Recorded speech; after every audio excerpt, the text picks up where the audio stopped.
আজি আহিলোঁ ছোৱালী নতুন স্কুললৈ। এপ্ৰিলৰ 1 তাৰিখৰ পৰা যিহেতু ক্লাছ ষ্টাৰ্ট হ'ব আৰু এখনি সভা আয়োজন কৰিছে, অভিভাৱকসকলক মাতিছে, সেইকাৰণে ওলালোঁ আৰু পৰিৱেশটো অকণমান দেখুৱাই দিলোঁ।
জৰিয়তে সকলোলৈকে বিদ্যালয়ৰ তৰফৰ পৰা সাদৰ নমস্কাৰ গ্ৰহণ কৰিব।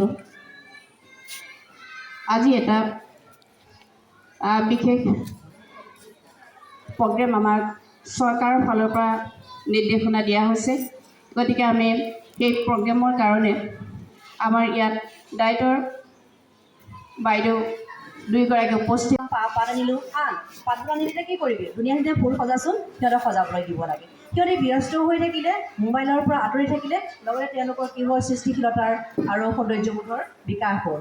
আৰু তলতীয়াৰে শিশুৱে কি কৰিব, তোমাক দিছে, তোমাৰ বন্ধুৱে খেলি থাকোঁতে পৰি ভৰি দুখ পালে, তুমি কেনেকৈ সহায় কৰিবা, সেইটো ঘৰত আপোনালোকে সুধিব পাৰে। ধন্যবাদ।